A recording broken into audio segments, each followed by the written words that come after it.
Will here coming at you, where we're going to be taking a look at Rubicon. I finally got some more in. Let's take a look at the first one, the one that I recommend getting in plastic. All the ones I have, I bought because they're in plastic and Warlord only makes them in resin. So with that, we have this boy.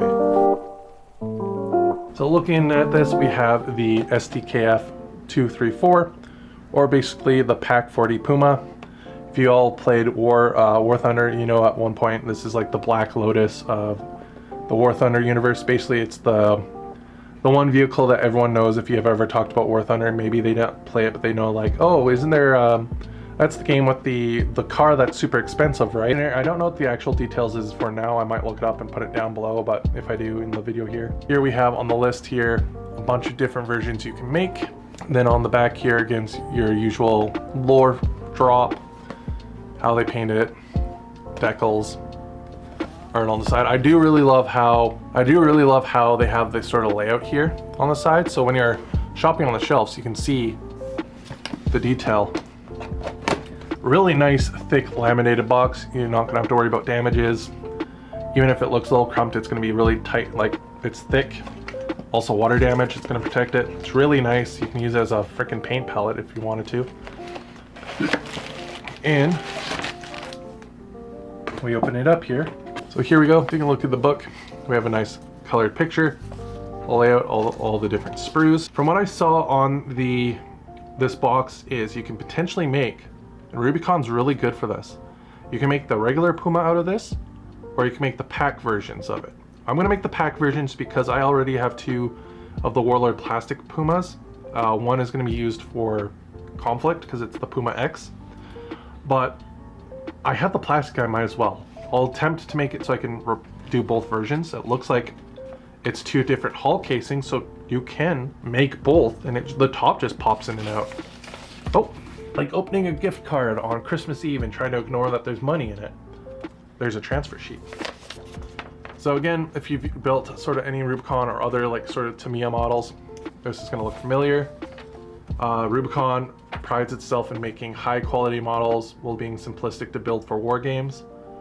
So if you built the Puma from Warlord, which I've done a review video on, a quick one. So how I'd recommend buying this kit, I'd probably recommend buying it for the Pack 40 because the Warlord version for the normal Puma isn't also in plastic. The Puma from Warlord is with the turret is in plastic, and you can just buy the Puma X turret for $20 extra on the side. The Puma plastic kit from Warlord is actually a decent price, so I'd recommend getting that if you want the turreted version.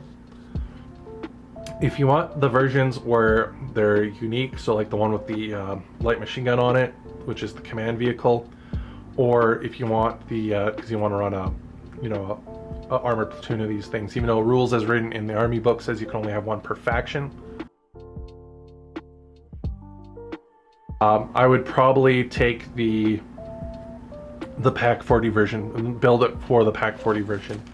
Use the turret hull as a cool dug-in turret forms, like basically get some foam and glue the sand down the plastic so the hull is sitting flat, like kind of almost flush to the foam, but has a bit of stick. Like it looks like it was buried in dirt, but some of the hull is like visible still. And you can make it like a sealed casemate version for your tables if you want to play like Battle of Berlin sort of game modes where they start burying turrets. So let's get right into the sprues here. Each one is individually wrapped. Getting into it here, we have our 3 sprues. I virtue signaled enough, sorry about that. So here we have our nice first sprue here. We have some of the springs for the tires, tools and hooks and stuff. We have a bunch of gas barrels. So Rubicon doesn't do their models like Warlord where they're a heroic scale. This is more of a true scale based on the 156 scale. So their crew and stuff, and even if you just buy their infantry models, they're more proportioned properly. They're thinner and stuff. They're not as rescue hero-y looking as like the Warlord infantry, which isn't a bad thing. I do love how the Warlord infantry looks. It is, if you are planning to mix these into your games of bolt action, the vehicles themselves and the weapon teams will mix pretty well. Just your infantry is going to look a little different, though basically, if you've seen tank commanders from the Warlord vehicles, it's basically that, but you know, they'll also be tall enough to fit with your infantry. But anywho, talk long enough. We have our Pack 50 barrel. We also have our other barrels if you want to do the smaller guns. They are all listed, so like A11 and stuff like that. So if you're coming in from building like Tamiya kits, you'll be comfortable with this because it has all the A spears and stuff. So here we have our basically drive shafts, whatever, the arms that hold the tires. Got some tools on the side. Then we have our body. So it looks like there's the bottom half, and then here's our top half for the normal Puma. So if you want to make a scouty version where if you want to leave it open, or put the turret on it, so it looks like it just sits on flush, so you can just pop it in and out. And our two sides for that. We have our second sprue, which has the casemate version of it. Really nice quality, actually, really good. A little bit better than Warlord actually in some parts. We have our different little bits pieces. It's gonna be a pain. There's gonna be a lot of little pieces.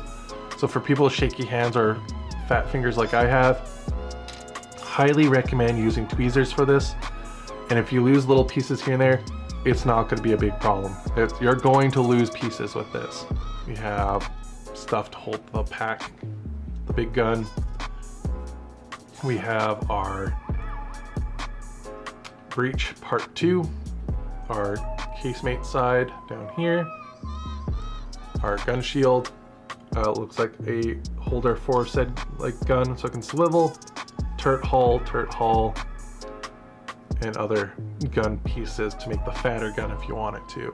So basically, if you wanted a plastic version of the 8-rad, you can technically make it out of this box though. Somebody who's really picky or a rivet counter will know the difference, but oh well.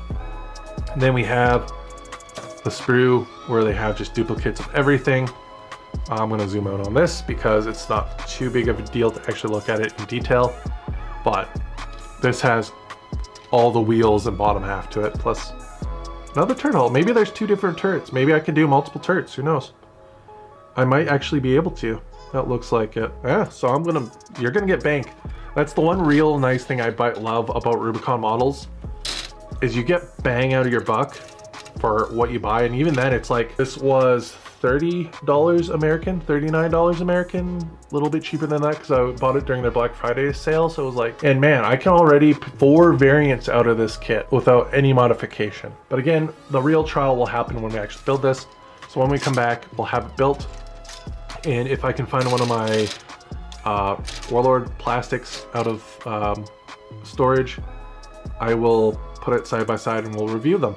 But with that, guys, we're gonna go into that. We'll see you in that part. I'm gonna go pack up and we'll get to that when I get there. So we have both parts. I was able to do it, so I'm gonna talk about how I did this. Sorry if the camera starts focusing in and out. It's trying to autofocus on white and it doesn't like to do that. So yeah, I had to use an airbrush again because my one hand's out of commission due to work. So yeah, let's get right into it here. So how I had to do this was kind of knowing how I'd recommend doing it is building the hull, but don't glue down the top. It does kind of slide in properly, and then glue on your sides, but be careful not to glue it to your tops. The Puma itself, I ended up just going to super glue. For the smaller, lighter things like the smoke launchers on the side here, the axe, flat surface stuff, it held fine. It just took a very long time for it to dry, so be aware of that. If all you have is plastic glue, is it will take a long time to dry, and I probably recommend scuffing up the area with either a knife or, to be safer, a file to let it sink in, because the plastic on this kit is thick. Whereas on my scout car for my Americans / my British / Russians, you know, my allied, it actually stuck really well. So I had a lot of issues with these wheels staying. They will wobble just because how the bottom is here. It's 2 pieces of plastic that holds the tires in. Come on, focus. There we go. It's 2 pieces of plastic that hold this in. This tire didn't want to stay on, but you can see it's highly detailed. I had one of these shocks fall out, but that's, you know, a lot of drilling holes and stuff. However, for depending on what version you want, this is the layout I recommend. So you can do both tops. So this is the Pack 40 version, which is basically just a normal Puma with wrecking stuff, takes the armor car slot. It is an Armor 7 open top with a heavy anti-tank gun on it, and a pintle mounted MG42. In parts being reused, these guys tend to give you all pieces to use, though there will be some pieces on the sprue left over when you're done. That's because Rubicon builds their sprues with future projects in mind. So if, say, the Pack Puma kit can build a radio like Command Puma, though that's a resin upgrade that you can buy on the side, or they do sell a kit that comes with both pieces, but some of it to glue into it requires some plastic bits, which is on the sprue. So be aware of that. Highly recommend reading the rules or the instruction manuals to know which parts you'll need. But besides that, the sprues were really nicely laid out. The pieces went together smoothly, really nicely. Some of the best kits in plastic I've worked with. Though the Puma did give me a lot of issues to build, and I think, again, that was just mostly because I was trying to finagle my way into making it use both parts, and I was using plastic glue that didn't like this glue, or this plastic, like computers and printers and animals. Some glues and, you know, materials won't vibe together, but some days they will. So for me, this was that day. The glue didn't like it, so super glue was my friend. So taking this off here, I can show you how I did this. Being careful because I don't want to break it. So on the inside here, you can see you have your two steering wheels. So if you had some crew, you can glue them in. If you wanted to use the Pack version, I wouldn't recommend gluing a dude in here, just because one, it won't fit, and two, you won't see it anyways. This one you'll see on both versions, so that one I recommend gluing in. If you're using this version of the Puma, you can do this side. This makes all three versions of the Puma, so it can make the actual Puma with the turret. The radio one comes with which is the anti-air one. The radio one I'm thinking of is for the car. This was the anti-air version, which has those extra bits. Is a separate kit. The turret itself is a separate kit and stuff. Anyways, read about it more online with the link down below. But anywho, so this is the layout I have it for being able to do both.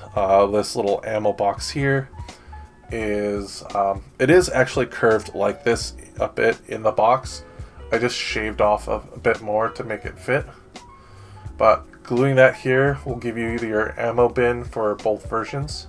And the reason why you want to lay it out like this is because in the Pack version, there's this part here that holds up the thing. If you're building just the Pack version, you glue it into the ground and it holds the gun so you can take it on and off. As you can see, I glued in some paper clips there and paper clip there, stick to magnets to help it close down, because again, I didn't build it properly so it doesn't, like, you know, close the gaps on around the armor hull. But I glued on the bin here so it doesn't glue onto the body. Besides that, the gun itself is a really nice, the gun itself is really detailed, yet it was pretty easy to build together. I recommend putting on all the sights and scopes before you put on the gun shield, or even gluing the gun into its holder. You do, though, only get one back. So basically, if you just glue the bottom of it, fit it against one of these tops, then remove the top so it doesn't stick, you can have it set. I highly recommend super gluing this or using some really good ABS plastic glue if you want to do the multi-top, especially if you're going to use a magnet like I did. But then we have the light howitzer version, which I have also magnetized. just so I can, you know, I'm not too worried about the gap here. You're not going to be looking at the gap anyway. When it's on the table, it's going to be like this. This Puma didn't come with crew, as a heads up. So if you have any spare bodies, or if you want to 3D print some just, you know, 20 mil, whatever, 28 mil dudes, you can. Or if you want to go to Warlord, you can buy their tank crew models. It's just the same, just like the pack Puma for rules as written, except for, again, light howitzer, takes up the armored car slot, and again, really nice detailed. And there's the MG42 as I was talking about, and that's also pintle mounted. But yeah, and then for this one, magnets and stuff, wrote down what type it is so I can know for rules, and yeah, it fits fine. I used a little bit of green stuff here to try to like pressure fit it so it could, like, you know, close the gap a bit, but if anything, I think it just made it a little bit worse. But oh well. So I'm gonna be excited to paint this up here. So that, guys, I'm gonna go paint this up. Hopefully you guys enjoyed seeing this. I've been really appreciating you guys watching those videos. It seems you guys really like my bolt action videos, so highly appreciate that. You guys have given me your answer for what I should do with that non-Forge World plastic 40K tank, and I have sistered it up. So next stream I think we're gonna do, once my hands recovered in the new year, we're gonna paint that Sisters of Battle tank. So with that, guys, I'm gonna go here. Don't know when this video is gonna be out, just because, again, you know, time and freedom and soreness. So but yeah, with that, we will see you guys in the next video. Click the video, click the video, you know you want to click it.